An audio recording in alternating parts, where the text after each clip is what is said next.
Hey guys, Patrick R with TFBTV, and I want to know how accurate steel case ammo can be. Now I know that we've already kind of visited this myth with James and the Ruger Precision Rifle, and you know, he did a pretty darn good job there, but I wanted to see what it would do in a hand-built rifle. This is a Alamo Precision Rifles Ranger that's been spec'd out by me, so it's got a couple of upgrades like a Bartlein barrel and some other things on it. But this is a Remington 700 that has been blueprinted and you know, like trued and all that good stuff and all whatever kind of witchcraft Robert and the guys over at Alamo work on these things. But it is absolutely a tack driver, and this is the first day I've had it out.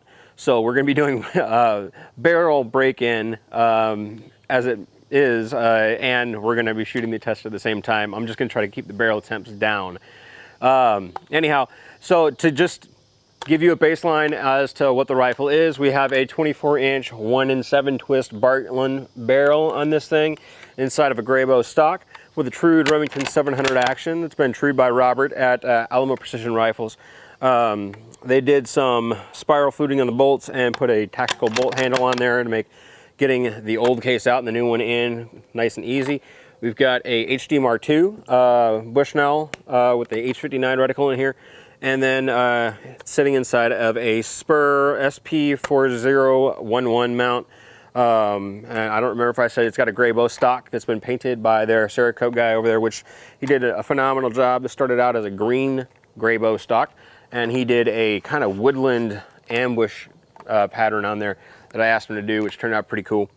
We've got a Curtis custom bottom metal that takes AICS 223 mags. Well, this one is an accurate mag. Ideally, I would run MFT mags, but I only have one of those, and I've got 3 of these, so we'll be using those.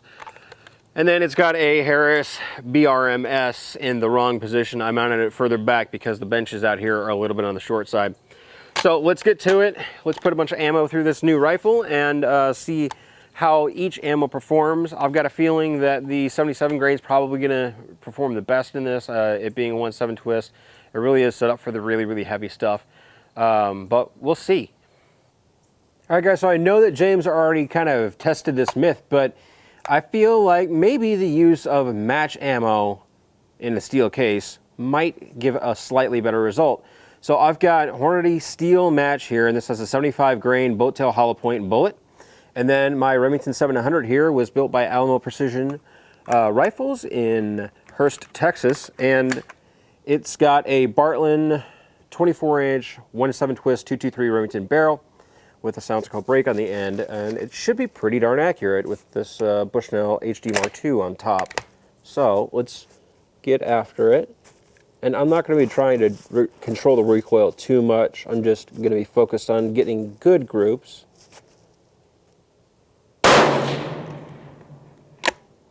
Alright. Alright.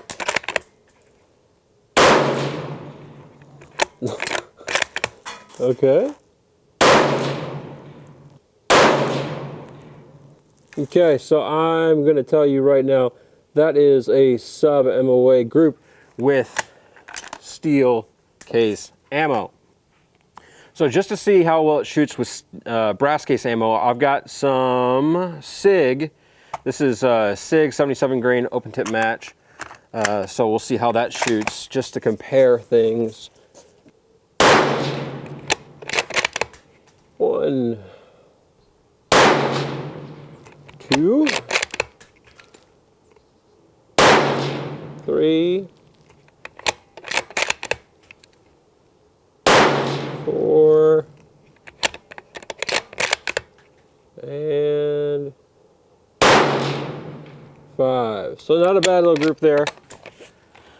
So let's let the rifle cool down just a little bit, and then we'll move to some Ventura Munitions because barrel's heating up a little bit, and I don't want to do any damage to the rifling because this isn't an AR that we can just throw 60, 80, you know, 120 rounds down without a problem. These do need to cool down a little bit in between shots And while it's cooling, I'm going to make some adjustments to the 0 based on that last group, because it looks like it's pretty consistent with all the 77 grain stuff.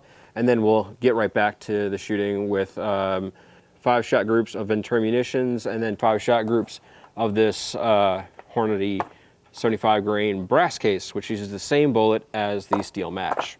All right, so we've let the rifle cool down for a while, and I'm gonna start with the,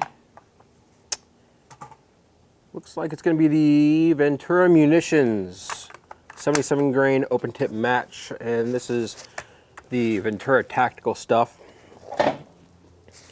So I think it's reloads, and I'm curious to see how they run in this, because I'll be ecstatic if they run well.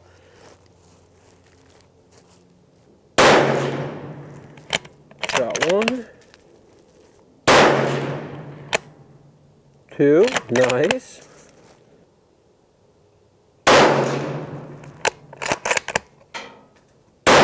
4, well. Now we've got the Hornady 75 grain boat tail hollow point. That stuff is supposed to shoot really, really well in these barrels. So, well, huh.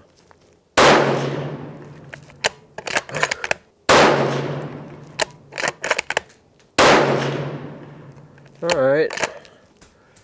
All right, guys, so I hope you're about as surprised as I am. Even though my eyes got really, really tired towards the end of the day, the Alamo Precision Rifle Ranger really shot pretty darn well. It fits me extremely well, and it's so smooth, so very nice. You know, with that Timney trigger in here and the true to action, and everything is just really, really, really nice. It's a solid gun. It shot the steel match reasonably well, even though I was kind of throwing them all over the place a little bit. Now, I do want to say that if you're interested as to how one of these things comes together, because how you take a rifle, you know, a Remington 700 and 223 is what, $500, and how you turn that into something that costs, you know, in the 4 digits. I think that the Ranger starts out at $1775 for an MSRP.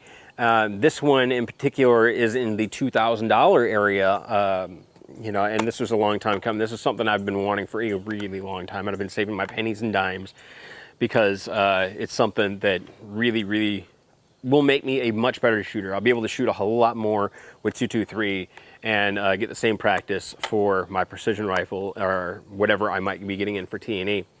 Also, it's going to end up in my kid's hands whenever he's old enough to shoot, and this will be his first bolt action because a relatively heavy 14-pound bolt action in 223 with a brake on it is going to be a whole lot easier for a kid to handle at a really, really young age. So I'll be able to start him much, much younger. And we'll get into all that because I want to do a review on this rifle. It really, really is something special and something that too many people overlook. But anyhow, I hope you guys were surprised by the results, and you know, I rolled them in earlier, but you know, I was really, really happy that the Ventura Tactical ammo shot as well as it did. But even more so happy that the steel match shot reasonably well as well, because that's something I can get in any Cabela's. If I'm out on the road and I need to do some practicing, or if I need some T&E ammo like in a pinch and I can't get a hold of the guys at Ventura in time. Now, if you're looking for a 223 Remington to take out and start doing some, you know, like fundamentals work yourself, head over to Proxibid, check them out, and they'll get you set up. If you're looking to feed one of these things with Hornady Steel Match or any of the other ammos that we used, I'm sure that Ventura Munitions can get you hooked up, specifically on that Ventura Tactical that shot really well in this thing. So check them out for that stuff, and make sure you check me out on Instagram at TFBPatrick. You can also go ahead and drop something in the TFB mailroom at the address below, or support us on Patreon for $1 or $2 a month. We really appreciate that. We'll see y'all later. Bye.